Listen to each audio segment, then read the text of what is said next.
로마서에서 기도를 배우다. 9번째 우리 조상 아브라함. 임숙희 레지나. 아브라함이 행위로 의롭게 되었더라면 자랑할 만도 합니다. 그러나 하느님 앞에서는 그렇지 않습니다.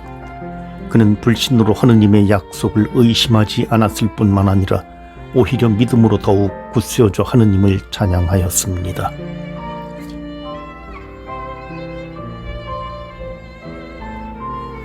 문맥보기.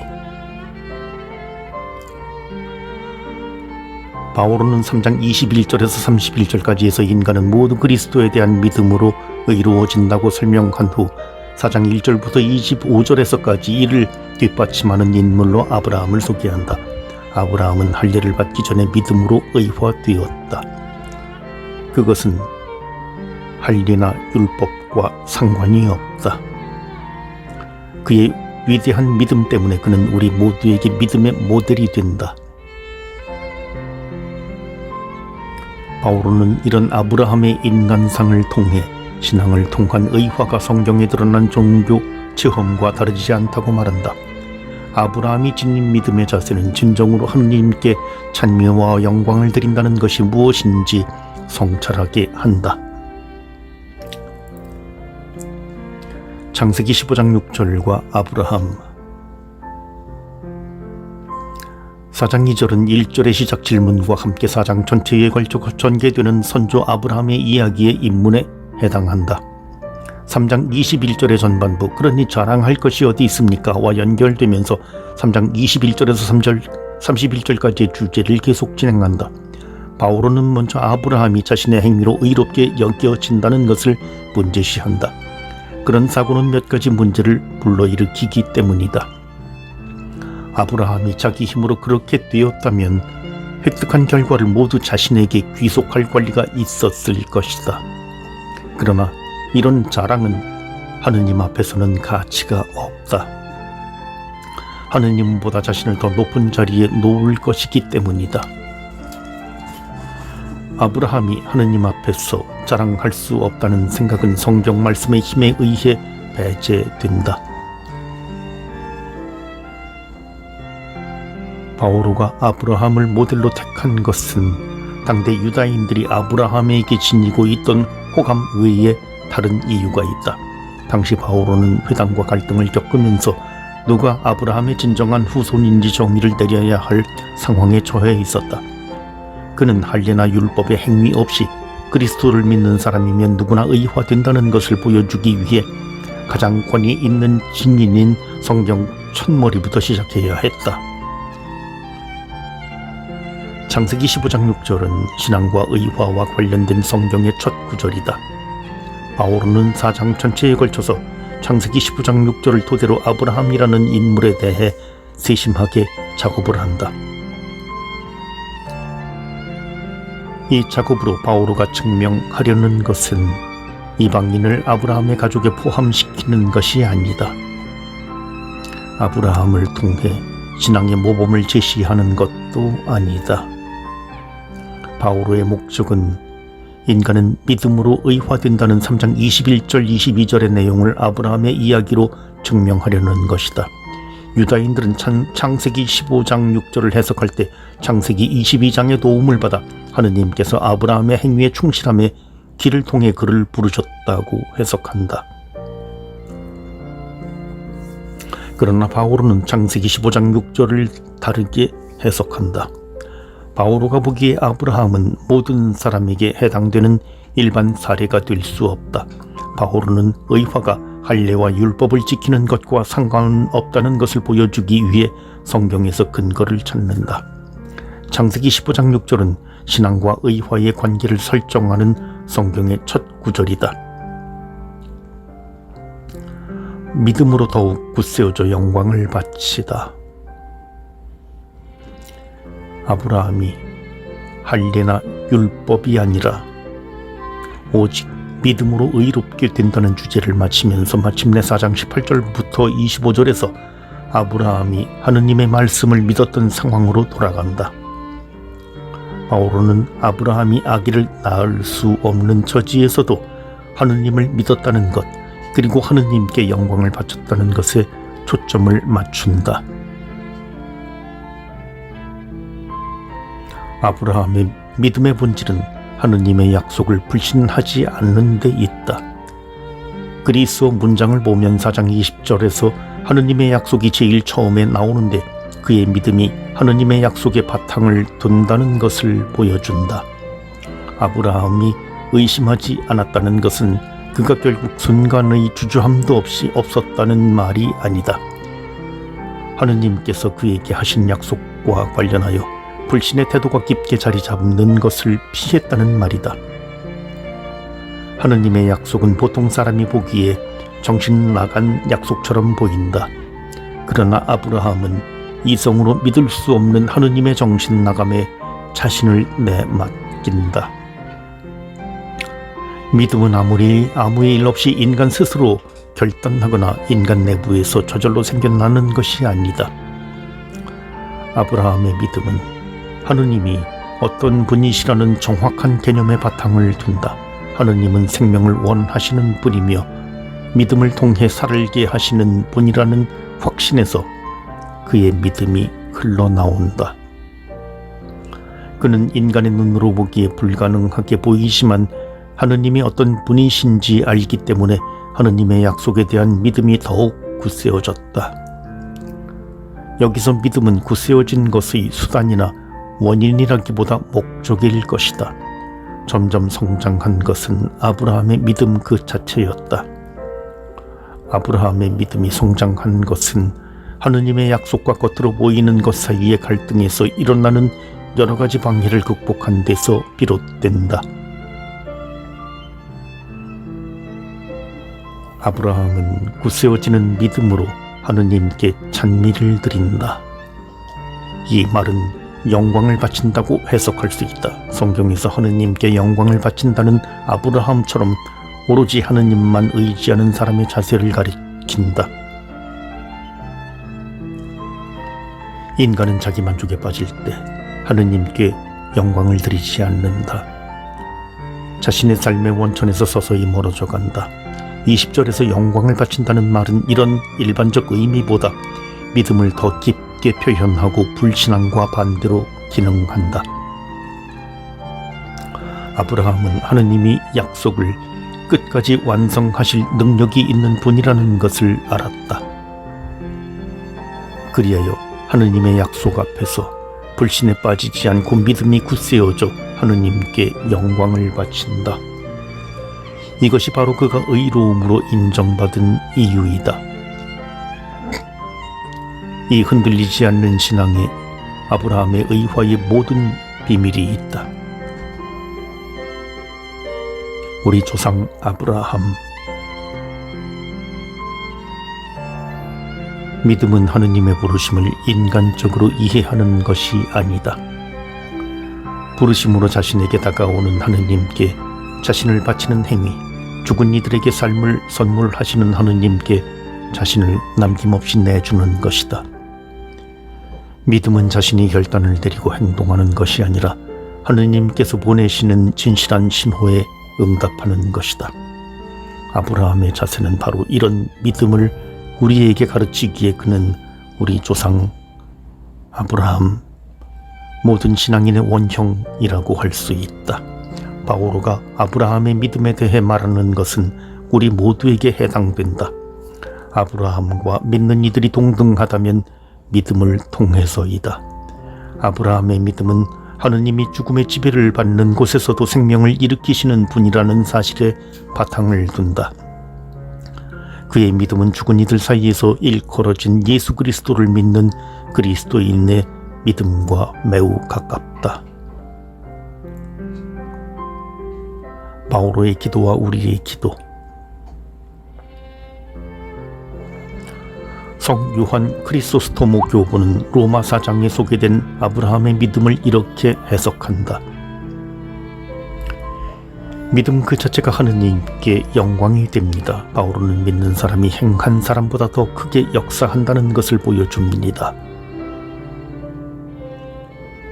많은 사람이 믿음을 무익한 것이라고 여기고 믿음 안에서 일하지 않기 때문입니다. 아브라함이 하느님의 약속을 받았을 때 상황을 떠올리고 아브라함의 말에 귀를 기울인다면, 그의 태도를 오랫동안 바라본다면 우리도 아브라함을 닮게 될 것이다. 아브라함은 항상 하느님을 위해 뭔가를 해야 한다고 조바심을 내는 우리에게 믿음 그 자체가 하느님께 더 큰 영광이 될 수 있고, 그것이 믿음의 본질이라고 가르친다. 아브라함, 당신은 우리 믿음의 아버지입니다. 우리가 당신의 믿음과 하느님에 대한 신뢰를 본받을 수 있도록, 믿음으로 일할 수 있도록 우리를 위해 기도해 주십시오.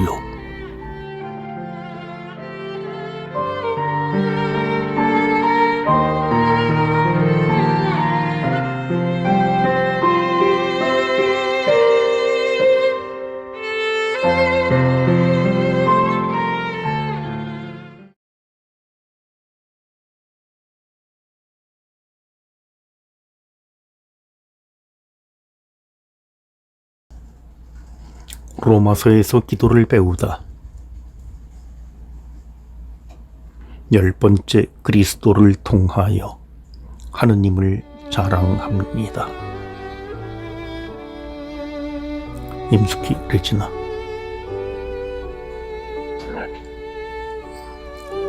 그러므로 믿음으로 의롭게 된 우리는 우리 주 예수 그리스도를 통하여 하느님과 더불어 평화를 누립니다.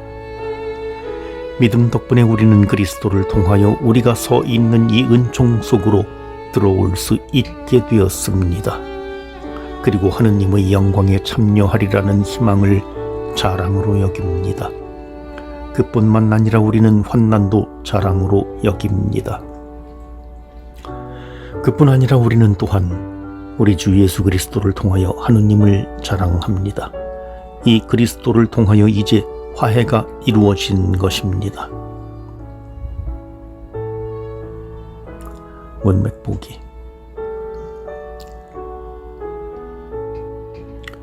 로마서에서 두 번째 큰 단락에 해당하는 5장부터 8장의 주제는 믿음으로 의롭게 된 그리스도인 1장부터 4장이 이 그리스도를 통해 드러난 하느님의 사랑과 성령의 사랑 안에서 구원을 보증을 발견하는 것이다. 단락 전체에서 바오로는 현세의 새로운 삶과 내세의 영광스러운 희망에 대해 자신과 함께 예수 그리스도를 통하여 하느님께 기쁨에 찬 감사를 드리고자 초대한다.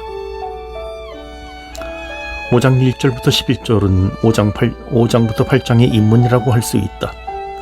이 단락의 중심은 자랑이라는 동기가 자리 잡고 있다. 1장 18절부터 4장 25절까지에서 바오로는 모든 인간적 자랑을 금지한다. 하물며 아브라함도 좋은 일을 했다고 자랑할 수 없다. 그러나 바오로는 이제 어조를 바꾸어 그리스도인이 해야 할 긍정적 자랑을 소개한다. 그리스도인의 참된 자랑은 하느님께 찬미와 감사, 기도를 드리는 것이다. 의화의 결과에 대한 자랑. 5장 1절부터 11절은 믿음으로 의롭게 된으로 시작된다. 바오로는 지금까지 그리스도 안에서 하느님에 의해 실현된 구속을 통해 거저 의롭게 된다고 주장했는데 5장 1절에서 우리라는 1인칭 복수형과 과거형에 초점을 맞춘다. 1, 2절에서 바오로는 하느님께서 그리스도를 통해 과거에 이루신 일의 결과에 대해 현재 자랑하고 계시다고 말한다. 이 구절에서 자랑은 인간의 행위의 바탕을 둔 교만이 아니다. 자신이 체험한 하느님을 다른 사람들에게 기쁨에 찬 목소리로 전하는 것, 나아가 복음 선포의 의미를 담고 있다. 의화는 단순한 이론이 아니라 그것을 체험한 사람들이 영적 삶에 지울 수 없는 흔적을 남기기 때문이다. 의롭게 된 이는 하느님께서 그리스도를 통해 자기 삶에 이루신 놀라운 일을 어디서든지 큰 목소리로 자랑해야 한다. 자랑함으로써 그들이 체험한 하느님의 정의와 사랑과 자비가 온 세상으로 퍼져나간다. 믿음으로 의롭게 된 사람은 현재 하느님과 더불어 평화를 누린다. 이 평화는 단순히 내적 평화가 아니라 의롭게 된 이들이 처한 새로운 상황을 의미한다. 이 평화는 오로지 그리스도를 통해 오며 믿는 이들이 새로운 방식으로 아버지와 관계를 맺도록 허용한다. 따라서 하느님과의 평화나 화해는 믿는 이들을 새로운 관계로 초대하는 방식의 하나이다. 이 평화는 부활하신 분이 제자들에게 발현하시어 평화가 너희와 함께라고 하신 말씀에서 나온 것과 비슷하다. 단순한 인사가 아니라 지금 예수님의 죽음과 부활 때문에 공동체가 하느님과 화해했다는 사실을 상기시킨다. 믿음으로 의롭게 된 이는 자신이 죄인이었을 때 그리스도께서 십자가의 죽음을 통해 가져다 주신 평화를 삶에서 계속 유지하기 위해 노력해야 한다. 바오로는 10절, 11절에서 화해라는 말에 다시 평화의 개념을 취한다. 2, 3절에서는 1절에서 말했던 평화를 다른 면으로 소개한다. 믿음으로 의롭게 된 사람은 그들이 서 있는 은총 속으로 들어갈 수 있게 되었다. 그들은 시간과 상황에 따라 변하기 쉬운 인간의 권력과 영광이 아니라 바위처럼 단단한 하느님의 은총 위에 서 있다. 그들은 죄 때문에 상실했던 하느님의 영광을 장차 충만하게 소유하게 되리라는 희망을 가지게 되었다. 자랑의 역설. 바오로는 믿는 이들의 영광에 대한 희망에 바로 환난에 대한 자랑을 덧붙인다. 바오로의 이 확신에는 자신의 체험이 자리 잡고 있다. 바오로는 그리스도의 부활에 참여하리라는 희망 때문에 환난도 기쁘게 받아들인다. 하느님의 영광에 참여하리라는 희망은 환난을 자랑으로 바뀌게 한다. 이 희망을 품에 안고 기꺼이 받아들인 환난은 인내를 낳는다. 인내는 어떤 시험이 닥쳐와도 용감하게 저항할 수 있는 능력이다. 인내는 수양과 시험으로 단련된 덕으로 바뀐다. 수양은 미래의 목표를 놓치지 않고 삶의 어려움을 직접 대면하게 하는 굳건한 능력이다. 이 단련된 덕에서 이것과 조화를 이루며 희망이 더욱 확고해진다. 하느님의 사랑이 성령을 통해 믿는 이의 마음 안에 부어졌기 때문이다. 과거에 우리는 의로워졌고 현재의 하느님의 은총과 관계를 맺고 있으며 미래까지 이 새로운 상태를 자랑한다. 자랑의 토대. 이어지는 구절에서 하느님 사랑의 본성이 설명된다. 6장부터 8절은 인간의 사랑과 하느님의 사랑이 어떻게 대조되는지 묘사한다. 인간의 사랑은 항상 조건이 달려있고 자기 이득에 관심을 갖는다. 그러나 하느님의 사랑은 나의 공덕과 성공한 없이 거저주는 사랑이다. 우리, 즉 불경건하고 죄인이며 원수들로 살아가는 우리의 삶은 그리스도 안에 드러난 하느님의 사랑으로 철저하게 변화된다. 11절에서 바오로는 2절과 3절에서 나온 자랑이라는 주제를 다시 취하며 이 단락을 마무리한다. 이제 자랑은 하느님과 직접 관계를 맺는다. 하느님께서 그리스도 안에 우리를 위해 행하신 일의 결정적이고 궁극적인 의미 때문에 믿는 이는 자랑할 수 있다. 예수 그리스도를 통해 우리는 하느님과 화해할 수 있게 되었다. 화해란 단순히 싸운 뒤 다시 사이가 좋아지는 것이 아니다. 잘못된 선택으로 죄를 짓게 된 인간은 하느님의 모상이 되라는 그분의 소명에서 벗어났기 때문에 마치 하느님과 싸우기나 한 듯 하느님께 낯선 존재가 되어버린다. 이 관계를 돌이키는 것이 화해이다. 하느님께서는 죄 지은 인간을 바로잡으시기 위하여 무거운 벌을 내리실 수도 있다. 그러나 그분은 그리스도를 통해 인간과 화해하여 관계를 회복하신다. 하느님의 이 무한한 자비 위에 믿는 이의 새로운 삶에 동반되는 하느님에 대한 신뢰가 따른다. 믿는 이는 자신이 하느님에게 사랑받는 존재이며 그의 삶은 하느님 사랑의 눈길로 만들어진 작품이라는 것을 깨닫는다.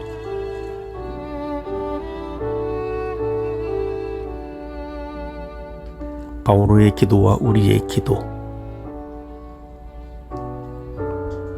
5장 1절부터 11절은 그리스도 안에서의 새 삶을 다루는 5장 8절의 인문에 해당한다. 하느님께서 우리를 위해 하신 모든 일은 그리스도 안에서 그리스도를 통하여 발견된다는 것이 5장과 8장에서의 일관되게 주장하는 주제이다. 하느님과의 평화도 그리스도를 통해서, 하느님을 자랑하는 것도 그리스도를 통해서 온다. 5장 1절부터 11절에서 바오로는 그리스도인의 과거와 현재, 미래에 대한 계획을 하나의 그림으로 소개한다.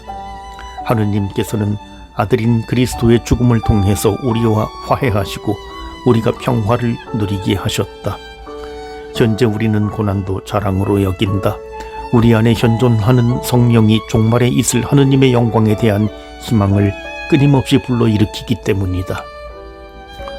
5장 1절에서 11절은 우리의 고귀한 신부, 믿음으로 의롭게 된 사람이 어떤 사람인지 성찰하도록 우리를 초대한다.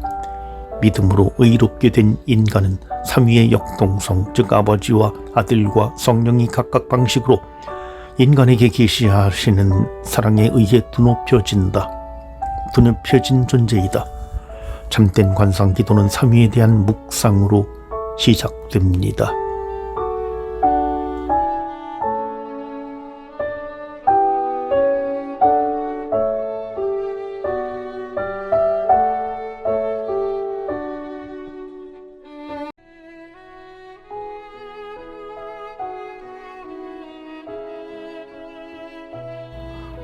로마서에서 기도를 배우다.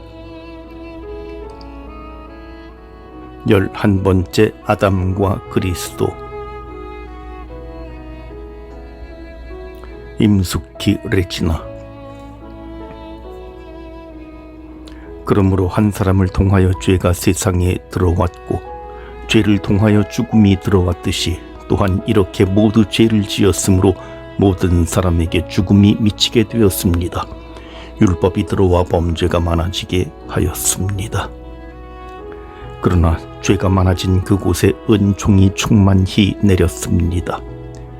이는 죄가 죽음으로 지배한 것처럼 은총이 우리 주 예수 그리스도를 통하여 영원한 생명을 가져다주는 의로움으로 지배하게 하려는 것입니다.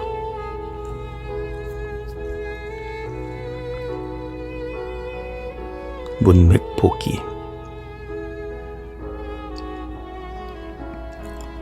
5장 1절부터 11절까지에서 바오로는 그리스도를 믿는 이들에게 얻게 된 새로운 삶에 대하여 설명한 후 5장 12절에서 21절까지에서 우리의 삶을 바치고 있는 하느님의 은총이라는 주제를 더욱 강조하기 위하여 아담의 삶과 그리스도의 삶을 비교한다. 12절은 죄와 은총의 비교를 설정하는 인문에 해당한다. 그러나 곧이어 13장 13절부터 17절까지에서 아담과 그리스도를 비교하지 않고 잠시 멈춘다.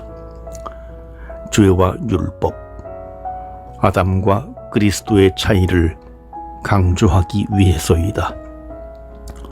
논리의 흐름에서 벗어나 샛길로 보이는 13절부터 17절은 독자로 하여금 아담과 그리스도가 다르다는 것을 알게 하는 데 필요하다. 그리고 18, 19절에서는 12절과 연결하여 아담과 그리스도를 비교한다. 20, 21절은 지금까지 말한 내용을 모두 요약하는 결론에 해당한다.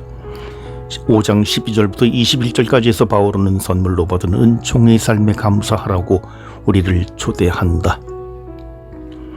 아담과 그리스도. 12절을 시작하는 말, 그러므로는 5장 12절부터 21절까지에서 계속 아담과 그리스도를 대조하여 인간과 하느님과의 한 화해를 위해 그리스도가 한 역할을 더 더 잘 설명하려고 한다고 일러준다. 12절은 인류의 죄의 기원을 다룬 창세기 2, 3장의 이야기를 배경으로 이해해야 한다. 한 사람을 통하여 죄가 세상에 들어왔고 에서 한 사람은 14절에 가서야 구체적으로 이름이 나온다. 한 사람은 아담을 가리키고 세상은 인류를 가리킨다. 아담의 죄를 통해 죽음이 들어오는데 이 죽음은 육체적 죽음을 가리키지 않는다. 창세기 3장에서 아담은 죄를 지은 후 즉시 죽지 않고 하느님 앞에서 숨고 에덴 정원에서 추방된다. 창세기는 죄의 결과인 죽음이 근본적으로 하느님과 멀어지는 것, 하느님과 인격적 친교가 끊기는 것임을 보여준다. 이런 관계의 상실이 아담의 죄를 통하여 세상 안에 들어왔다는 것이다. 이어지는 문맥에서 죄와 죽음은 인간 위에서 인간을 지배하고 노예로 만드는 막강한 힘으로 등장한다.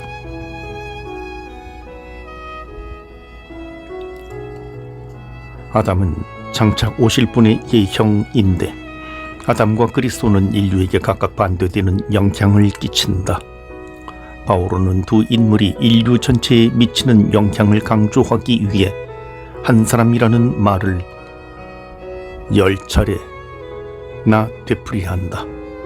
한 사람 아담의 죄는 죄의 처벌 죽음을 인류에게 가져왔다. 대신 다른 한 사람 그리스도의 의로움 순종의 행위, 즉 그리스도의 죽음과 부활은 의화와 생명을 인류에게 선물로 가져왔다.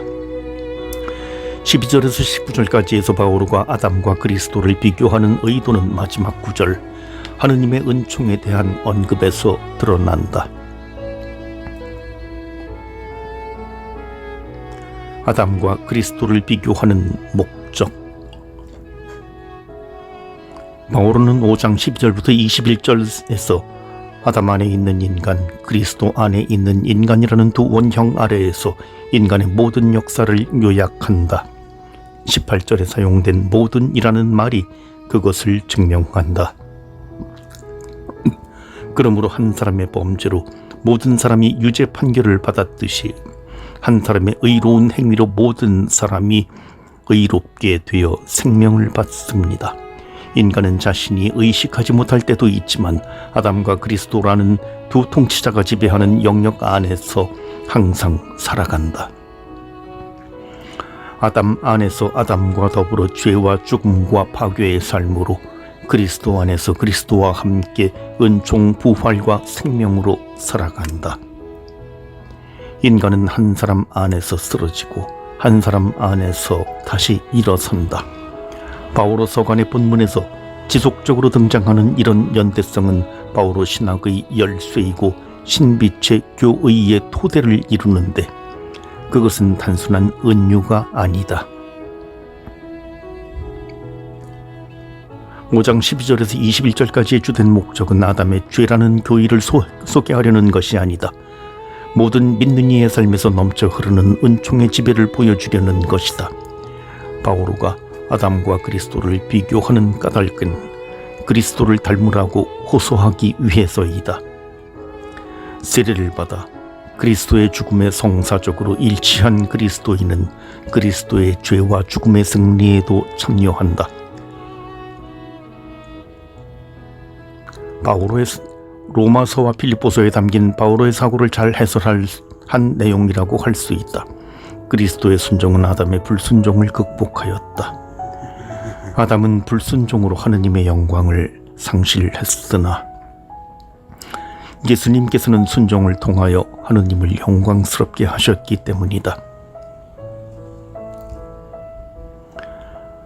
바울은 고린도 1서에서 아담과 그리스도가 인간에게 무엇을 가져왔는지 더 간략히 소개한다. 죽음이 한 사람을 통하여 왔으므로 부활도 한 사람을 통하여 온 것입니다. 아담 안에서 모든 사람이 죽는 것과 같이 그리스도 안에서 모든 사람이 살아날 것입니다. 이 부분에서 바오로는 모든 인류의 죄를 아담에게 돌린다. 그것이 당대 유다인들의 사고방식이었다. 5장 12절에서 21절까지에서는 죽음뿐 아니라 죄도 아담의 것으로 돌린다. 바오로가 그리스도 안에 새로운 삶을 통해 얻게 된 자유를 다루는 로마서 5장에서 아담이라는 용어를 사용한 것은 아담이 예수 그리스도 안에서 새로운 삶이라는 그리스도의 체험을 설명하는 데 필요하기 때문이다.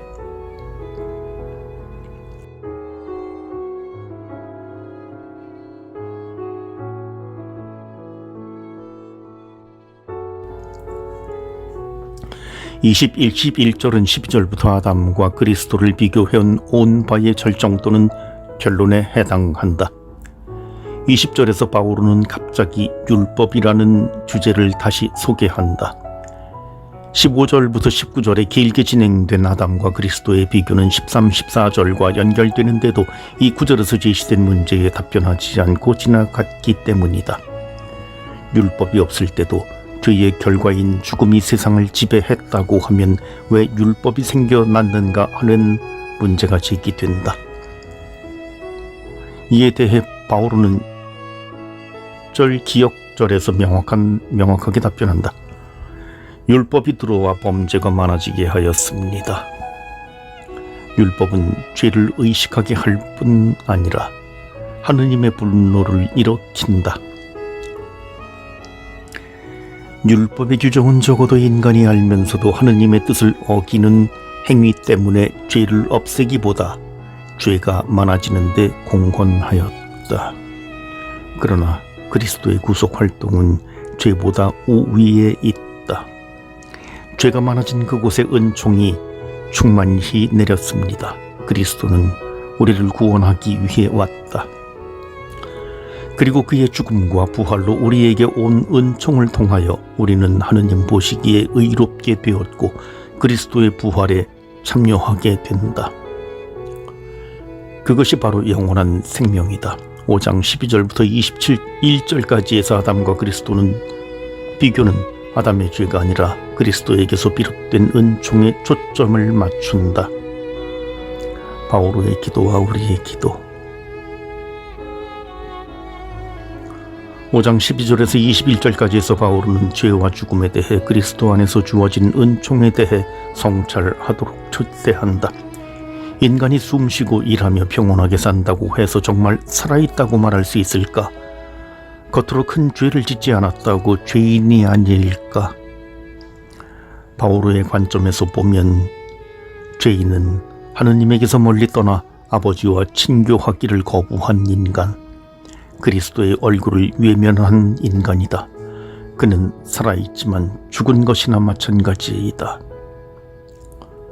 그들은 아담에 속한 삶을 사는 사람이다. 바쁘게 달리는 것을 잠시 멈추어 그리스도의 십자가를 바라볼 때 우리는 표면에 떠오르지 않던 우리의 죄, 아담의 죄와 그리스도의 얼굴에 빛나는 하느님의 자비를 발견한다. 우리 죄는 내적 성찰이 아니라 십자가를 지신 그리스도를 관상할 때 발견됩니다. 죄의 발견보다 더 중요한 것은 그리스도의 발견입니다.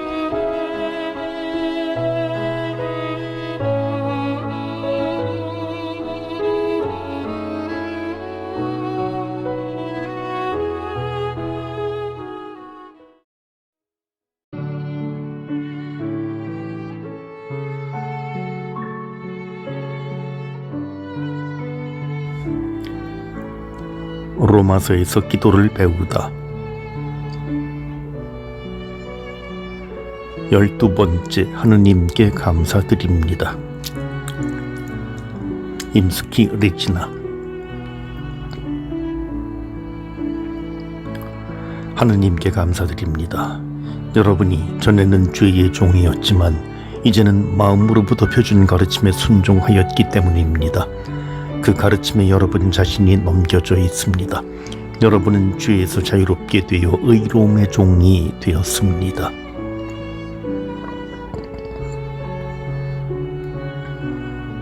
문맥 보기. 5장에서 바오로는 아담과 그리스도를 대조하면서 그리스도를 통해 새로운 삶으로 들어섰다고 설명하였다. 6장에서는 이 새로운 삶의 의미를 설명한다. 1절부터 14절에서는 그리스도의 죽음으로 인해 믿는 이들이 얻게 된 삶의 특징을 설명하고 15절부터 23절에서는 이 삶을 구체적으로 실천하라고 권고한다. 그리스도를 안다는 것, 그리스도를 통해 하느님을 안다는 것은 단지 지식이 아니라 예수님의 삶과 죽음 그리고 부활의 체험을 내 삶에서 새롭게 하는 것이다. 바오로는 이런 변형의 여정이 죄와 갈라서고 그리스도를 닮으며 살겠다고 선택한 세례의 순간에 시작되었다고 말한다. 세례를 통해 감히 상상할 수 없는 삶을 선물해 주신 하느님께 감사드리라고 초대한다. 세례의 의미. 바오로가 6장 17절 18절에서 왜 하느님께 감사드리는지 이해하려면 그가 6장에서 세례라는 용어를 통해 말하고자 하는 것이 무엇인지 알아야 한다. 바오로는 세례받은 이는 죄에 머무를 수 없다고 확신한다. 믿는 이는 세례를 받아 명확하게 죄와 갈라섰기 때문이다. 6장 2절은 6장 전체의 의미를 파악할 수 있게 하는 열쇠라고 할 수 있다. 결코 그렇지 않습니다. 죄에서는 이미 죽은 우리가 어떻게 여전히 죄 안에 살 수 있겠습니까? 바오로는 이 구절에서 세례받은 이의 정체성을 죄에서 죽은 사람으로 소개한다. 이런 강한 확신은 아마 바오로의 체험에서 비롯되었을 것이다. 그는 다마스쿠스로 가는 길에서 예수 그리스도를 만난 뒤에 죄를 지으며 사는 것과 그리스도 안에서 머무르는 것이 양립할 수 없음을 깨달았다. 세례받은 사람은 새로운 창조물이 되어 그리스도 안에서 사는 사람이라고 여겼기 때문이다. 6장 3절에서 처음으로 세례라는 주제가 등장한다. 바오로는 세례를 그리스도 안의 세례, 그의 죽음 안에 세례라고 표현한다. 그리스도 안에, 성경에서는 그리스도 예수님과 하나 되는 라는 표현에서 전치사 안에, 에이스는 보통 장소의 이동으로 해석한다. 그러나 그것보다 세례 행위의 결과로 나오는 후속 행위 전체를 가리킨다고 해석하는 것이 더 적절할 것이다. 이런 해석은 신약 성경에서 세례받다는 말의 일반적 쓰임과 일치한다. 요한이 베푼 회개의 세례를 죄의 용서를 위한 것이었다. 세례는 그리스도 안에서의 삶에 참여하기 위한 부르심이다. 6장 4절에서 바오로는 즉시 죄에 물든 삶과 세례 사이의 불연속성 원칙을 단언한다. 믿는 이는 세례를 받아 그리스도의 삶, 죽음, 매장, 부활에 참여하기 때문에 그리스도와 깊이 일치하며 살아가기 때문에 죄가 지배하는 삶을 살 수 없다. 이런 그리스도와의 일치는 6장 11절에서 그리스도 안에서 하느님을 위해 산다는 표현으로 절정에 달한다. 세례를 받아 그리스도에게 속하는 이들, 곧 믿는 이들은 결국 하느님께 속한다. 그래서 그들의 새로운 삶은 그리스도 안에서 하느님을 위해 사는 것이라고 할 수 있다. 하느님을 위해 사는 사람들이라는 표현은 단지 하느님을 위해 사는 것만의 의미하지 않고 죄와 육과 죽음의 영역에서 벗어나는 것을 의미한다. 그 본보기는 죽음을 이기고 부활하신 분 예수 그리스도에게서 찾아볼 수 있다. 아마도 그리스도 안에서 하느님을 위해 산다는 말은 바오로의 삶을 이끄는 좌우명이었을 것이다. 이 표현은 또한 바오로가 로마서에서 독자에게 전달하고자 하는 복음의 핵심이라고 할 수 있을 것이다. 그리스도인은 그리스도의 삶과 죽음을 마치 자기 것처럼 체험하는 사람이다. 그 체험은 세례를 통해 시작되고 계속 성장해 간다. 그래서 믿는 이의 세례는 그리스도 안의 세례이다. 그리스도인이 된다는 것. 6장 17절은 해석하기 힘든 구절이다. 해석의 첫 번째 어려움은 표준 가르침 튀포스 디다케스로 번역되는 그리스어의 의미가 분명하지 않기 때문이다. 튀포스는 각인, 표시, 표상이나 종교와 철학의 주제를 책에 있게 다룬 것 또는 그 요약을 가리키는 데 쓰인다. 그 용법 외에도 바오로 서간에서 다른 사람들에게 모델이 되는 사람, 특히 신앙의 모범이 되는 사람을 가리킨다.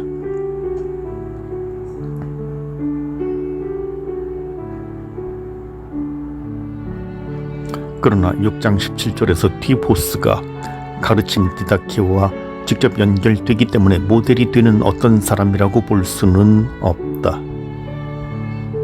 따라서 표준 가르침은 믿는 이의 삶의 모든 차원을 이끌어가는 복음 또는 가시적 가르침, 삶의 모델이 되는 가르침을 가리킬 것이다.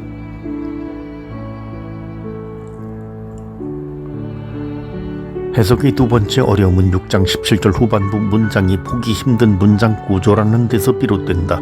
에이스혼 파레도 세테 튀폰 디다케스. 표준 가르침이 믿는 사람들에게 넘겨진 것이 아니라 믿는 사람들이 표준 가르침에 넘겨졌다고 표현하기 때문이다. 바오로에게 그리스도인이 된다는 것은 그리스도교 가르침의 권위, 믿는 이들을 위한 하느님의 뜻에 자신을 맡기는 것을 의미하기 때문이다. 하느님께 감사를. 로마의 그리스도인은 표준 가르침을 마음으로 순종하며 받아들였기에 죄에서 자유롭게 되었고 의로움의 종이 되었다. 바오로는 로마의 그리스도인의 과거와 현재의 바뀐 신분을 생각할 때 절로 감사드리지 않을 수 없었다. 감사란 자기 삶이 온전히 창조주에게 달렸음을 믿는 신앙의 행위이자 자신이 선물로 받은 것을 헤아릴 줄 아는 행위이다. 6장 17, 18절에서 바오로는 이렇게 말하는 것 같다. 하느님 감사합니다. 제가 한때는 죄의 종이었는데도 이제는 의로움의 종이 되었으니까요. 제가 한때의 죄의 종이었지만 이제는 의로움의 종, 하느님의 종이라는 것을 믿습니다. 감사는 하느님께서 자기 삶 안에서 행하신 사실에 대한 믿음을 표현할 수 있는 좋은 수단이다. 진정한 감사는 이런 좋은 일을 해주신 분께 행동으로 보답하는 것, 하느님의 종이 되어 그의 소명인 성화에 도달하는 것이다. 인간은 하느님의 종이 되지 않으면 죄의 종이 된다. 아담 안에 있거나 그리스도 안에 있다. 인간의 진정한 자유는 오직 하느님의 종이 되는 것. 자신이 피조물이라는 것을 알고 자신을 빚으신 창조주에게 의존하며 살아가는 데에 달려있다. 바오로의 기도와 우리의 기도. 6장은 세례를 받아 그리스도와 함께 사는 삶으로 부르심을 받은 것에 대한 찬미가라고 할 수 있다. 초대교회는 세례를 외적 죄를 거부하고 새로운 삶의 양식을 택하는 그리스도교 공동체의 인문의식으로 여겼다. 바오로는 초대교회가 지녔던 세례에 대한 생생한 감각과 체험을 많이 상실한 우리에게 신앙의 시작인 세례의 체험으로 돌아가라고 초대한다. 세례를 그리스도 안에서 하느님을 위해 살라는 부르심이자 죄에 머물지 말고 끊임없이 회심하라는 초대이다. 6장에서 바오로는 로마의 그리스도인에게 세례라는 용어를 통해 그리스도인의 삶의 특징이 왜 감사가 되어야 하는지 말하고자 한다. 세례를 받은 이는 하느님의 은총과 신앙의 눈으로 힘든 인생도 길고 넓고 깊게 바라볼 줄 안다. 그의 시선은 현세에 멈추지 않고 종말까지 이어진다. 그러니 세례는 정말 귀하고 놀라운 선물이다. 하느님께 감사할 일이다.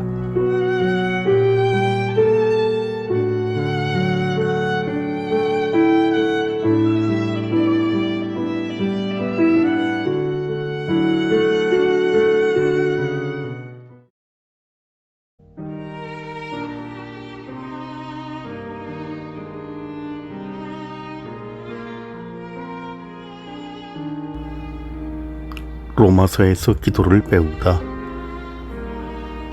13번째. 누가 이 비참한 나를 죽음에서 구하리요. 임숙희 레지나. 나는 과연 비참한 인간입니다. 누가 이 죽음에 빠진 몸에서 나를 구해줄 수 있습니까? 우리 주 예수 그리스도를 통하여 나를 구해주신 하느님께 감사드립니다.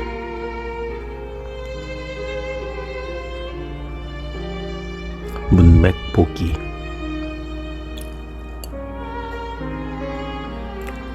로마서 6장에서 초대 그리스도인에게 세리는 죄와 갈라서는 결단 그리스도를 닮아가는 여정을 시작하는 초대인 것을 보았다. 그러나 인생이란 항상 마음먹은 대로 되지 않는 것, 그것을 아는 바오로는 7장에서 세례받은 이의 삶을 영과 육 사이에서 겪는 투쟁으로 소개하며 이 투쟁을 율법과 관련지어 설명한다. 먼저 율법에서 해방되는 그리스도인의 자유라는 주제를 소개하고 하느님의 계획에서 율법이 하는 역할을 설명한다. 이어서 아직도 율법 아래에 있는 인간의 고통스러운 상황을 묘사한다. 그러나 바오로는 자기 힘으로 빠져나오기 힘든 이 갈등의 상황을 그리스도를 통해 벗어나게 하신 하느님께 감사드리며 7장을 마무리 짓는다. 7장에서 우리는 탄식이 어떻게 감사로 바뀌는지 보게 된다. 나는 누구인가? 7장 7절에서 25절은 신약 성경에서 해석하기 어려운 대목이다. 무엇보다 나의 정체가 뚜렷하지 않기 때문이다. 이 나의 체험에 대해 학자들은 많은 논쟁을 하는데 그 논쟁은 크게 네 가지로 나눌 수 있다. 첫째, 에덴 정원에서 하느님의 명령을 받은 아담의 체험. 둘째, 시나이산에서 율법을 받은 이스라엘의 체험. 셋째, 율법의 구속 아래에서 두려움에 떨고 있는 이스라엘의 체험. 네 번째, 사도 바오로 자신, 필자는 나를 자기 갈등에서 벗어난 인간 바오로, 나아가 그리스도의 제자를 가리키는 용어로 사용할 것이다. 바오로는 7장 7절에서 25절까지에서 자기가 겪은 영과 육의 투쟁 체험을 묘사한다. 바오로 안에서 일어났던 영과 육의 투쟁을 갈라디아서에서 잘 묘사되고 있다. 로마서와 빌립보서, 고린토 1서에서도 구체적으로 설명된다. 바오로는 7장 7절에서 25절까지의 영과 육의 투쟁이라는 체험을 서로 구분되면서도 연결되는 두 단락에서 전달한다. 나의 체험은 인생의 중요한 진리를 우리에게 가르친다. 인생이란 죽을 때까지 인간으로서 그리스도인으로서 온 힘을 다해 싸우는 것이다. 그리스도 안에서 이 주제가 로마 7장 7절에서 13절 그리고 인간과 나와 연결된다. 율법과 죄는 무엇인가? 먼저 로마서 7장 7절에서 13절까지의 주제는 율법의 역할에 초점을 맞춘다. 여기서 율법은 탐내서는 안 된다를 인용하고 계명이라는 말을 여러 차례 사용하는 것으로 보아서 모세의 율법에 제한되지 않고 근본적으로 하느님의 법을 가리킬 것이다. 바오로는 율법 자체를 비난하지 않고 죄가 율법을 도구로 사용했다고 강조한다. 알렉산드리아의 치릴루스가 든 이해는 율법의 역할을 이해하는 데 도움을 준다. 예를 들어 어떤 장소에 이르게 하는 넓은 길을 상상해 봅시다. 거기에는 버려진 돌이 많고 또한 여기저기 구덩이가 패여 있습니다. 어두운 밤에 이 길을 걸어가는 사람들이 이 장애물들 때문에 계속해서 넘어지고 뜻하지 않게 구덩이에 빠진다고 상상합시다. 이런 상황일 때 이 길을 걷는 사람들이 장애물을 볼 수 있도록 어떤 사람이 횃불을 들어 교차로에 갖다 놓습니다. 사람들이 더 넘어지지 하게 위해서가 아니라 장애물들을 드러내서 사람들이 다치지 않게 하려는 것입니다. 이 빛이 죄가 무엇인지 환하게 드러낸 것이 잘못된 것입니까? 아니면 여행자들에게 큰 도움을 주고 더욱 안전한 여행이 되게 하는 이 빛을 허용하지 말아야 합니까? 우리는 이것 때문에 이성적으로 율법을 죄로 여기거나 죄로 정의하지 말아야 합니다. 율법은 무엇보다도 죄가 무엇인지 밝혀주는 것입니다. 그래서 보는 것처럼 빛 율법은 넘어질 위험이 있는 것을 보여주면서 감추어진 악행을 드러낸다는 점에서 긍정적 역할을 한다. 빛 율법은 부정한 것 악행의 원인이 되거나 그것을 만들어내지 않고 뚜렷하게 드러냈을 뿐이다.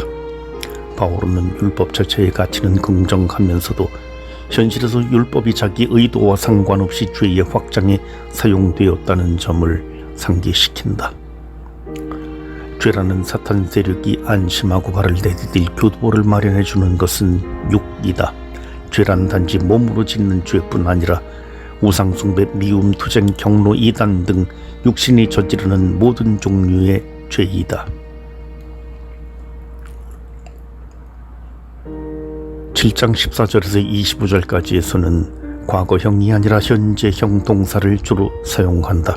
바오로는 아직도 그리스도인 안에 머물고 있는 죄의 힘을 자기 체험으로 깊게 인식하고 있기에 그것을 다시 설명하려고 한다. 바오로에게 죄인이란 경매에서 일탄 낙찰되어 주인의 확실한 소유가 되어버린 노예와 같다. 어떤 습관이나 악행에서 벗어나기를 필사적으로 원하지만 그렇게 할 힘이 없다. 바오로는 이 단락에서 나아가 겪는 내면의 투쟁을 드러낸다. 이런 인간의 내면 분석은 18, 19절에서 심오하게 드러난다. 사실 내 안에 곧 내 육 안에 선이 자리잡고 있지 않음을 나는 압니다. 나에게 원의가 있긴 하지만 그 좋은 것을 하지는 못합니다. 선을 바라면서도 하지 못하고 악을 바라지 않으면서도 그것을 하고 맙니다. 그러니 나쁜 것은 그 사람 자체가 아니라 그 사람 안에 들어가 그를 구속하고 종처럼 부리는 죄이다. 하느님의 계명과 나의 갈망 사이에서 흔들리는 나의 정체는 모든 인간의 드라마를 요약한다. 누가 나를 죽음에서 구할 수 있는가? 나는 과연 비참한 인간입니다. 나의 탄식은 마지막에 감사의 외침으로 바뀐다. 7장 29절 기억에서는 바오로가 묘사한 투쟁이 요약되어 있다. 마지막에 바오로는 그리스도인으로서 체험한 자유의 원천 때문에 계속 감사를 드릴 수밖에 없는데 이 감사의 내용은 8장 1절부터 4절에서 더욱 구체적으로 소개될 것이다. 7장 25절 기억은 로마서 전체의 메시지, 아니 인간과 그의 하느님 사이에서 일어나는 모든 역사의 메시지를 요약한다. 그리스도인은 좋고 아름다운 것이 있다는 것을 알면서도 행하지 못하는 어두운 터널을 혼자 힘으로 빠져나올 수 없다. 우리가 이 상황에서 빠져나오도록 그리스도께서 실질적 기회를 제공하시기 때문에 그리스도를 보내신 하느님께 감사드려야 한다. 7장 24절의 단식에서의 감사로 넘어가는 것은 구약 성경의 시편에서도 자주 보는 표현이다. 감사 시편에서 하느님의 구원 행위에 대한 나의 찬미는 강도 높은 단식 후에 자주 일어난다. 바오로의 기도와 우리의 기도. 로마서에서 기도에 대한 구체적 방법론이나 특별한 훈련 방법을 배울 수는 없다. 그것은 바오로의 의도가 아니며 서간이 그런 목적으로 기록된 것도 아니기 때문이다.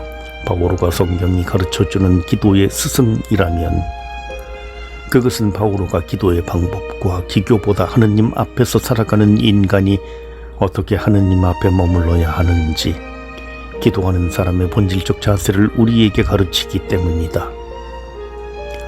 참 감사 기도는 하느님의 법과 말씀을 비추어 자기 삶을 솔직히 들여다보고 자기의 비참함을 깨닫는 사람의 탄식. 그렇지만 그를 계속 사랑하시는 하느님의 놀라운 자비와 은총을 깨달은 사람이 외치는 기쁨의 환호이다.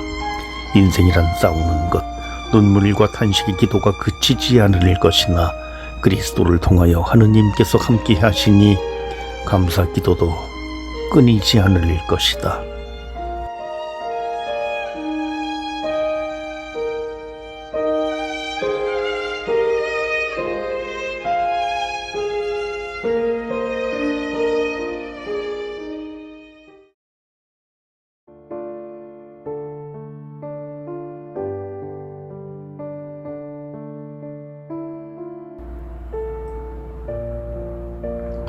로마서에서 기도를 배우다. 14번째 생명을 주시는 성령님. 임숙희 레지나. 그러므로 이제 그리스도 예수님 안에 있는 이들은 단죄를 받을 일이 없습니다. 그리스도 예수님 안에서 생명을 주시는 성령의 법이 그들을 죄와 죽음의 법에서 해방시켜 주었기 때문입니다. 문맥 보기.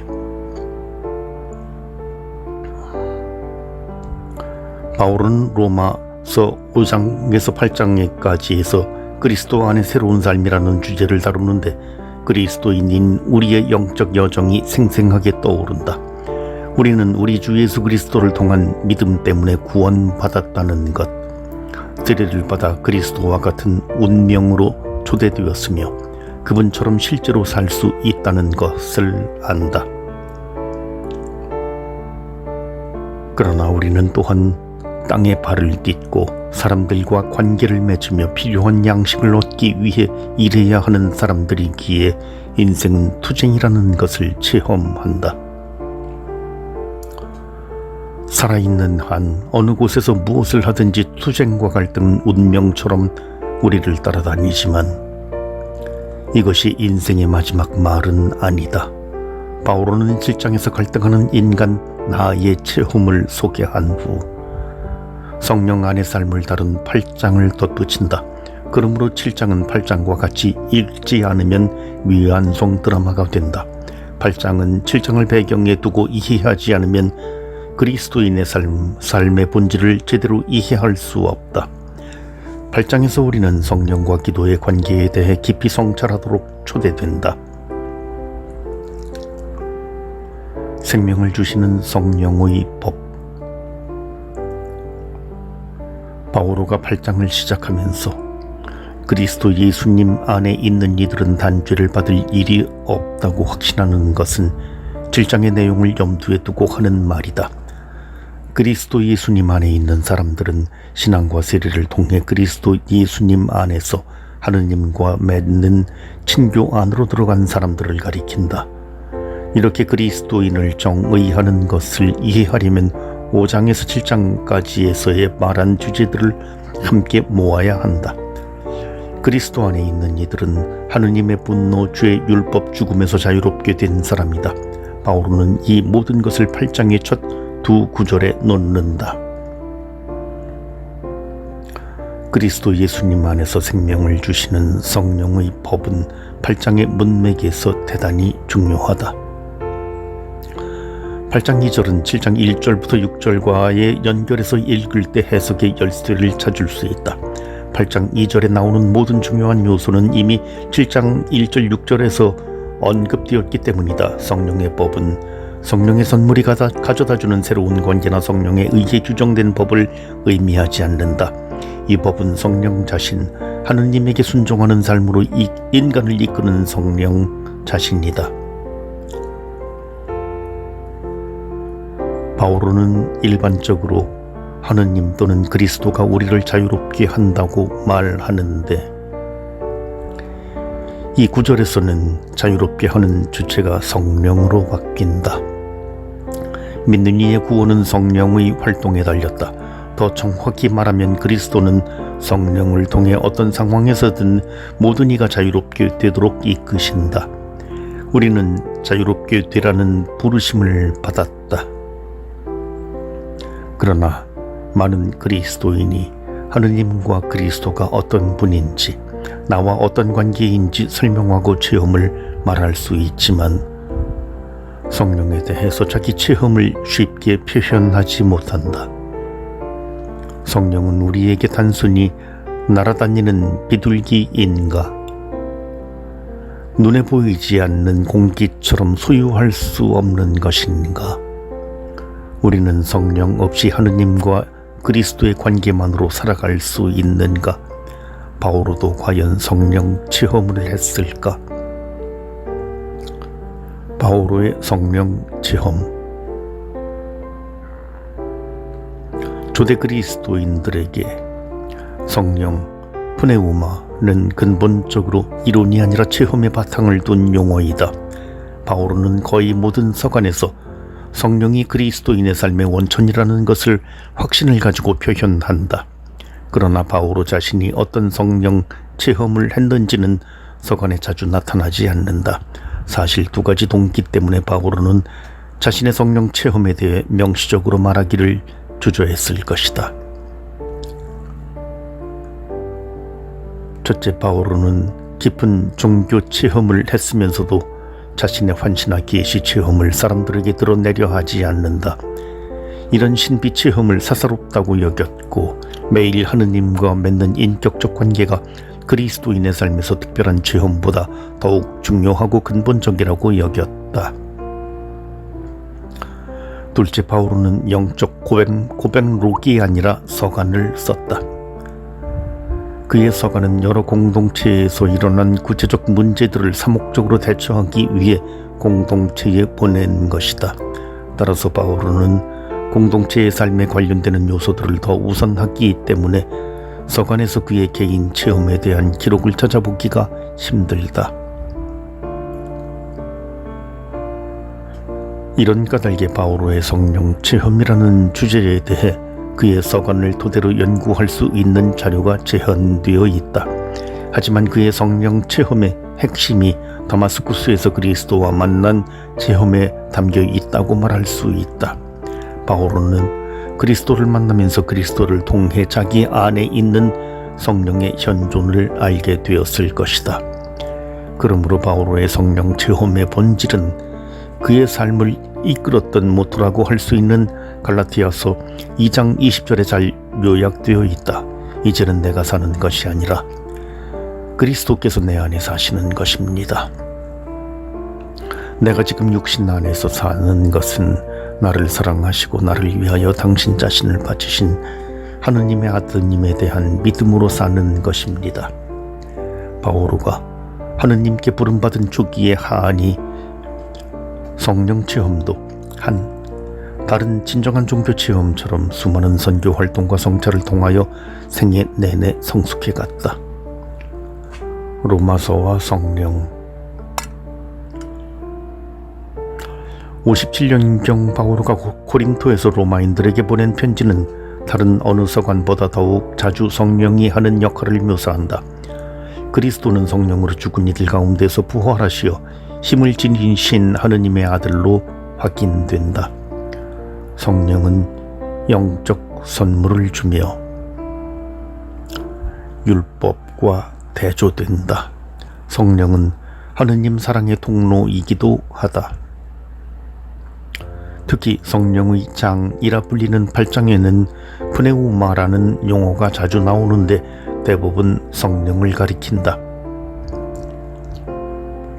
성령은 육과 반대되며 그리스도에게 속한 사람이라는 정체성을 부여하고 믿는 이들에게 힘을 준다. 성령을 믿는 이들이 하느님 자녀로서 정체성을 깨닫도록 도와준다. 그러나 세례 때 우리가 받은 성령은 첫 선물이다. 하느님께서 믿는 이들에게 내려주실 완전한 선물에 대한 담보와 보장이라는 의미를 담고 있다. 성령은 믿는 이들의 기도를 도와주며 평화와 기쁨을 불어넣어준다. 성령에 대해 바오로가 신학적으로 성찰한 바의 근본 요소는 특히 8장, 9장에 나타난다. 이 여러 구절에서 바오로는 우리, 여러분, 누구든지 라는 다양한 대명사를 사용하면서 성령 체험을 모든 그리스도인의 공통된 체험으로 간주한다. 성령은 예수 그리스도를 닮아가게 한다.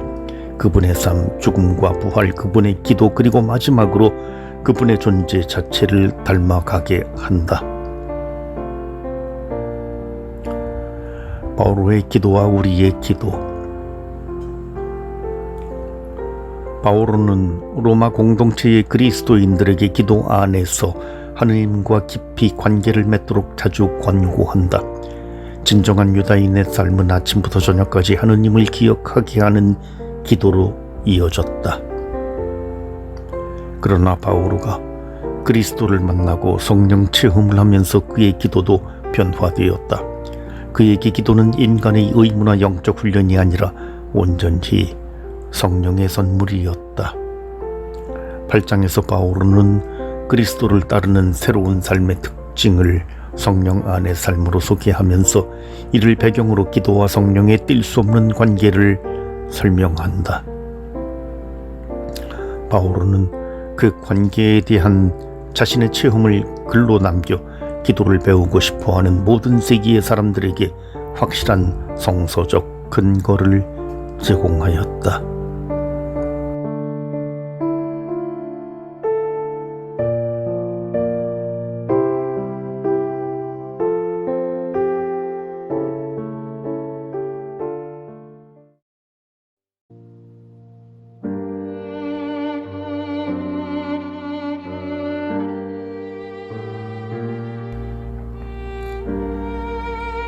로마서에서 기도를 배우다. 15번째 하느님의 영, 그리스도의 영과 생명. 임숙희 레치나. 그러나 하느님의 영이 여러분 안에 사시기만 하면 여러분은 육 안에 있지 않고 성령 안에 있게 됩니다. 누구든지 그리스도의 영을 모시고 있지 않으면 그는 그리스도께 속한 사람이 아닙니다. 그러나 그리스도께서 여러분 안에 계시면 몸은 비록 죄 때문에 죽은 것이 되지만 의로움 때문에 성령께서 여러분의 생명이 되어 주십니다. 예수님을 죽은 이들 가운데에서 일으키신 분의 영께서 여러분 안에 사시면 그리스도를 죽은 이들 가운데에서 일으키신 분께서 여러분 안에 사시는 당신의 영을 통하여 여러분의 죽을 몸도 다시 살리실 것입니다. 문맥 보기.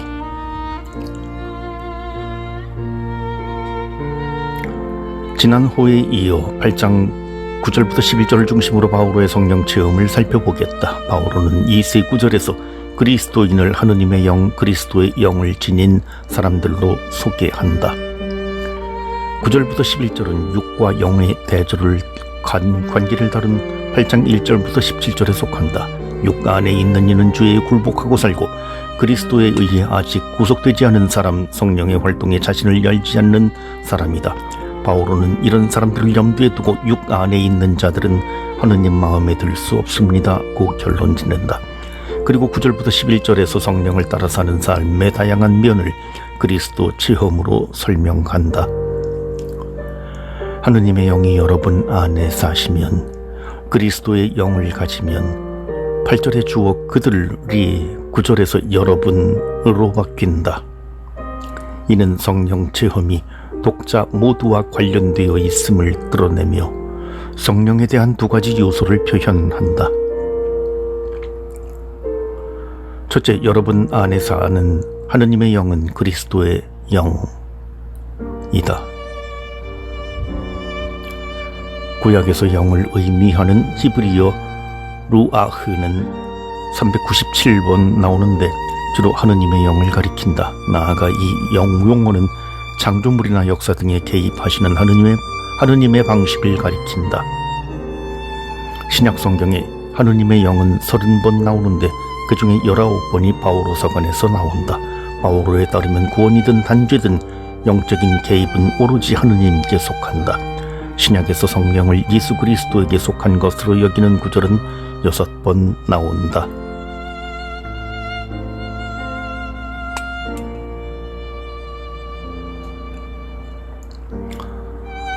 8절 9절에서 성령은 하느님의 생명과 활동을 전달하며 그리스도와 관련지어 정의된다. 적어도 기능적인 면에서는 그리스도와 하느님이 동등하게 성령에 의해 대표된다. 그러나 이는 그리스도와 하느님을 뚜렷하게 동일시한다는 것이 아니라 그 활동 면에서 분리될 수 없다는 의미이다. 그리스도의 영은 성 프란치스코의 영처럼 순수하게 자격을 부여하는 소유격이 아니다. 겸손의 영, 가난의 영처럼 둘째 단어인 영이 첫 단어인 가난으로 축소되는 것처럼 설명하는 소유격도 아니다. 그리스도의 영은 한마디로 그리스도 안에 있으며 그리스도를 통하여 일하는 하느님의 영이라 할 수 있다. 그리스도는 하느님의 영을 소유하고 있으며 그 영의 도구가 된다. 이런 의미가 15장 18, 19절에 잘 표현되어 있다. 사실 다른 민족들이 순종하게 하시려고 그리스도께서 나를 통하여 이룩하신 일 외에는 내가 감히 더 말할 것이 없습니다. 그 일은 말과 행동으로 표징과 이적의 힘으로 하느님의 영의 힘으로 이루어졌습니다. 그리하여 나는 예루살렘에서 일리리쿰까지 이르는 넓은 지역에 그리스도의 복음을 선포하는 일을 완수하였습니다. 이 하느님의 영이 부활하신 분의 모든 활동을 대표한다. 둘째, 그리스도인은 그리스도의 영을 모신 사람이다. 이 말은 그리스도의 영을 갖는다, 그리스도에게 속한다와 같은 뜻이다. 그리스도에게 속한다는 것은 부활하신 분의 영향을 받으며 산다는 것, 영광스러운 십자가의 구속력으로 자신을 정화하며 산다는 것, 그분의 사랑하는 것처럼 살고 하느님을 기반으로 자기 삶을 건설하는 것이다. 따라서 바오로가 믿는 이를 그리스도의 영을 모신 사람이라고 정의할 때 이는 믿는 이들의 삶이 부활한 주님과 내밀한 일치를 이룬 삶이라는 의미이다. 믿는 이는 예수님의 삶의 형태, 죽음, 부침, 부활을 그대로 따라간다. 그리스도께서 여러분 안에 계시면 10절에서는 그리스도의 영이 그리스도로 바뀌면서 여러분 안에 계시면을 덧붙인다. 10절 후반부는 조금은 귀결절인데 두 문장의 대조를 강조한다. 몸은 비록 죄 때문에 죽은 것이 되지만 의로움 때문에 성령께서 여러분의 생명이 되어 주십니다.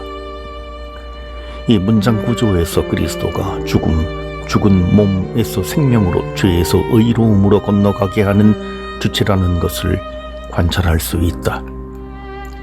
이 방식으로 그리스도께서 여러분 안에는 그리스도인들에게 힘과 생명을 주는 성령 활동의 토대를 건설한다. 그리스도께서 여러분 안에는 갈라디아서 2장 19절 20절에 묘사된 바오로의 다마스쿠스 체험을 연상시키는 신앙생활의 기원, 시작을 가리킨다. 나는 하느님을 위하여 살려고 율법에 관련해서는 이미 율법으로 말미암아 죽었습니다. 나는 그리스도와 함께 십자가에 못 박혔습니다. 이제는 내가 사는 것이 아니라 그리스도께서 내 안에 사시는 것입니다. 내가 지금 육신 안에서 사는 것은 나를 사랑하시고 나를 위하여 당신 자신을 바치신 하느님의 아드님에 대한 믿음으로 사는 것입니다. 그리스도께서 내 안에라는 표현은 믿는 이들의 실존을 변화시키고 한 영역에서 다른 영역으로 이동하게 하는 근본 요소이다. 우리 안에 있는 그리스도는 우리 신앙의 시작이며 우리 안에 있는 성령은 그리스도화하는 신앙의 여정을 처음부터 마지막까지 이끌어 간다. 아마도 8장 10절은 교회 초대교회에서 세례와 관련된 말과 관계가 있을 것이다. 바오로서간에 자주 나오는 그리스도 안에서와 성령 안에서는 서로 관련된 표현이다. 그러나 항상 유념해야 할 것은 그리스도 안의 삶이 성령 안의 삶보다 먼저라는 점이다. 바오로의 관점에서 보면 성령, 그리스도에 의해 중재된 하느님의 영은 그리스도를 믿고 세례를 받은 사람 안에서 활동하신다.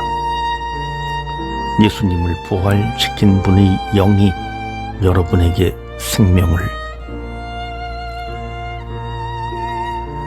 11절에서는 앞구절에 나온 다양한 성령 체험이 다시 살릴 것이다는 말에 요약되는데 그것은 부활을 가리킨다. 이는 믿는 이들이 신앙을 통해 죽은 몸의 부활뿐 아니라 생명에 대한 희망도 가질 것이라는 점을 밝힌다. 성령은 우리에게 생명을 가져다 주신다. 성령은 현재와 미래의 죽음을 생명으로 변화시키기 때문이다. 성령은 먼저 지금 이 순간의 권능을 지니고 우리를 죄와 죽음에서 벗어나 새롭게 살도록 한다. 성령은 미래에 죽을 이들에게 예수님의 부활에 필적하는 생명을 가져다 줄 것이다. 바오로의 기도와 우리의 기도. 8장 9절에서 10절까지의 바오로는 성령 체험을 그리스도 체험과 연관시킨다. 그리스도는 성령을 통하여 체험된다. 세례받은 그리스도인은 그리스도의 체험과 분리해서 성령을 체험할 수 없다. 예수 그리스도는 우리에게 하느님의 영을 주고 성령은 우리를 하느님의 아드님과 같은 모상이 되도록 이끄신다. 성령은 십자가에 못 박히고 부활하신 그리스도의 삶으로 우리를 데려가신다. 성령은 그리스도인이 그들의 스승이자 주님이신 분의 여정을 걷게 하신다. 바오로는 후대 교회에서 체계화한 삼위일체 교의처럼 삼위를 위격으로 표현하지 않지만 그리스도인의 삶이 근본적으로 하느님 아버지 그분의 아드님 그리스도 그리고 그리스도 안에 존재하고 그리스도를 통해 활동하는 하느님의 영의 상호관계에서 이루어진다는 점을 명확히 알고 있었다. 성령에 따라 사는 사람은 아버지이신 하느님을 알고 그분의 아드님이신 예수 그리스도의 삶을 본받으며 그리스도처럼 기도하고 싶은 갈망을 갖는다.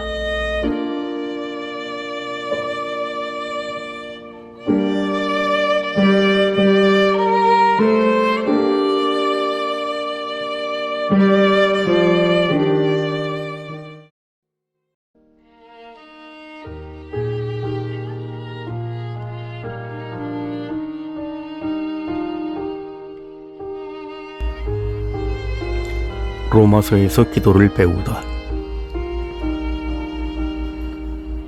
16번째 아빠 아버지라고 외치게 하는 성령. 임숙희 리지나. 하느님의 영의 인도를 받은 이들은 모두 하느님의 자녀임입니다. 여러분은 사람을 다시 두려움에 빠뜨리는 종살이의 영을 받은 것이 아니라 여러분을 자녀로 삼도록 해주시는 영을 받았습니다. 이 성령의 힘으로 우리가 아빠 아버지 하고 외치는 것입니다. 문맥 보기. 예수 그리스도께서 다시 오실 때까지 하느님께서는 무엇을 하실까? 하느님께서는 바로 우리가 살고 있는 이 시대에 성령의 다양한 활동을 통해 온 세상 사람들을 하느님의 가정으로 쉬지 않고 초대하신다. 바오로는 성령의 힘으로 몸의 행실을 죽으면 살 것이라고 권고한 후 하느님의 영의 인도를 받은 이들이 하느님의 자녀가 되는 여정에서 하는 역할을 아빠 아버지라는 기도와 연결하여 소개한다. 자녀로 삼도록 해주시는 영. 바오로는 8장 15절에서 성령의 역할을 자녀로 삼도록 해주시는 영 푸네우마 휘오테시아스로 표현하는데 직역하면 아들로 삼도록 해주시는 영이다. 흥미롭게도 바오로는 두려움에 빠뜨리는 종살이의 영과 반대되는 것으로 자유의 영이라는 표현 대신에 더욱 커다란 것, 즉 자녀로 삼도록 해주시는 영을 소개한다. 이 영을 통해 자유가 온다.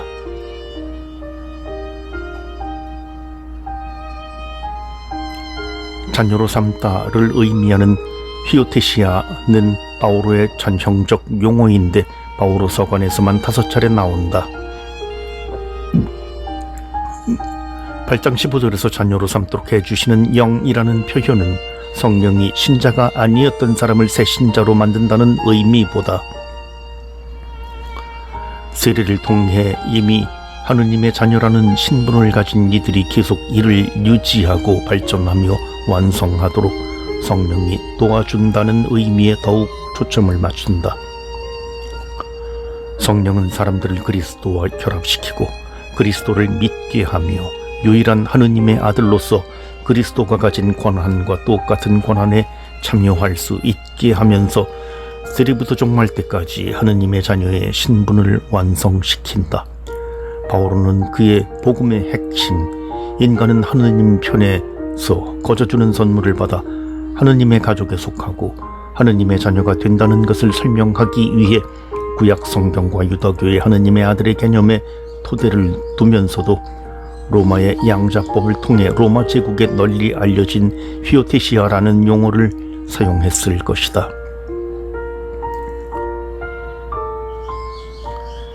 기도는 하느님께 외치는 것. 이 성령의 힘으로 우리는 아빠, 아버지를 외친다. 성경의 전통에서 동사 외치다, 부르짖다, 크라조는 기도 용어로 자주 사용된다.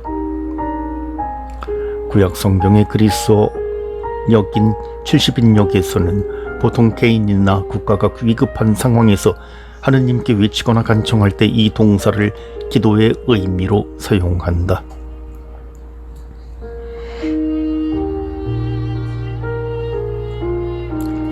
신약 성경에서도 동사 크라조는 기도를 암시하는 구절에 들어있다. 마테오 복음서에서는 예수님께서 십자가 위에서 바치신 마지막 외침을 크라조로 표현한다. 예수님께서는 다시 큰 소리로 외치시고 나서 숨을 거두셨다. 루카 복음서의 병행 구절은 예수님의 이 마지막 외침이 아버지께 바치는 그분의 마지막 기도였다는 것을 증명한다. 예수님께서 큰 소리로 외치셨다. 아버지, 제 영을 아버지 손에 맡깁니다. 이 말씀을 하시고 숨을 거두셨다. 첫 순교자인 스테파노가 돌에 맞아 죽는 장면에서도 이 동사를 사용하여 그의 마지막 기도를 묘사한다. 그리고 무릎을 꿇고 큰 소리로 주님, 이 죄를 저 사람들에게 돌리지 마십시오 하고 외쳤다. 스테파노는 이 말을 하고 잠들었다. 성경의 예를 통해 8장 15절에서 아빠, 아버지라고 외치는 것은 단순히 하느님을 부르는 호칭이 아니라 하느님 자녀들의 다양한 상황에서 하느님을 향해 부르짖고 갈망하는 것, 곧 기도의 의미를 내포하고 있다는 것을 의미한다.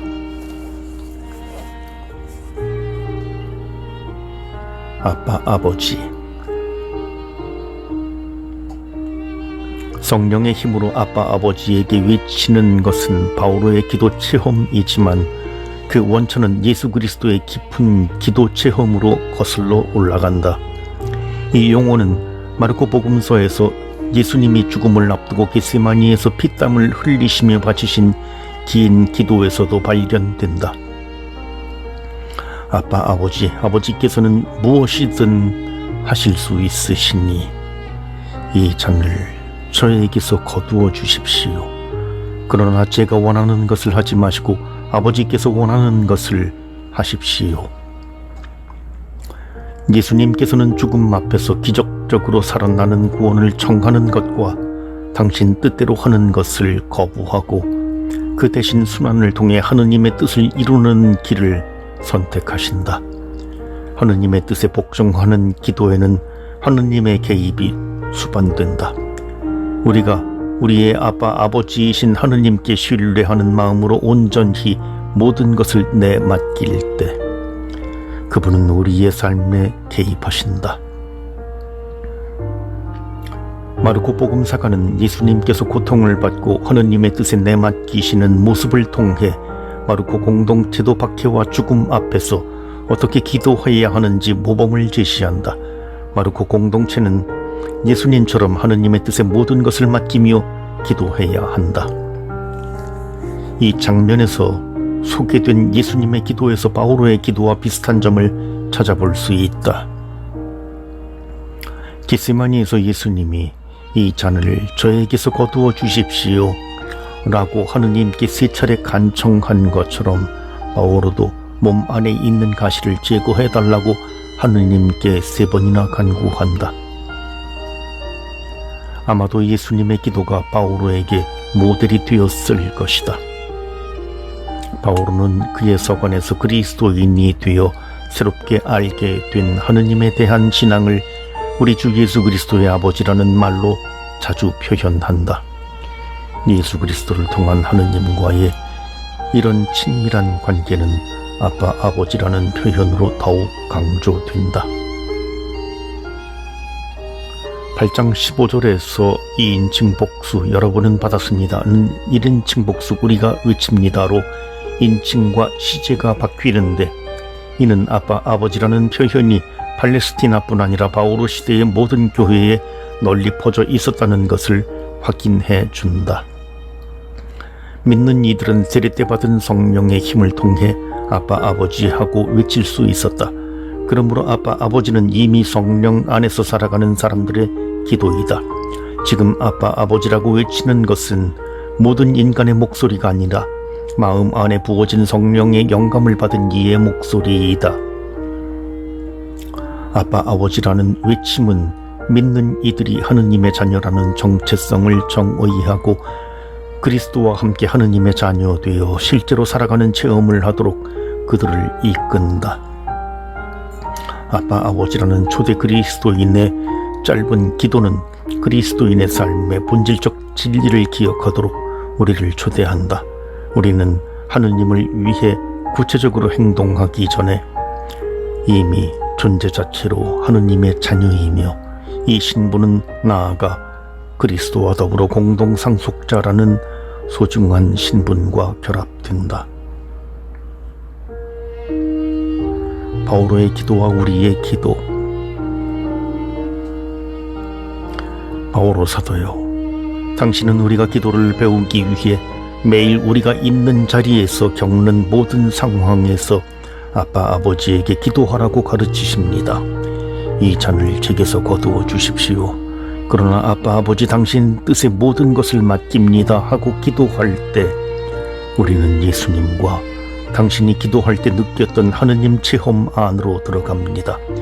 세례받은 모든 이에게는 하느님 아버지께 성령 안에서 기도할 수 있는 능력이 있습니다. 기도를 단지 인간적 훈련으로 생각하면 기도는 어렵습니다. 바오로 사도요, 온전히 성령의 힘으로 오직 성령께 내맡기면서 하느님께서 내려오시는 것을 잠잠히 기다리는 것이 기도라고 가르쳐 주시니 감사합니다.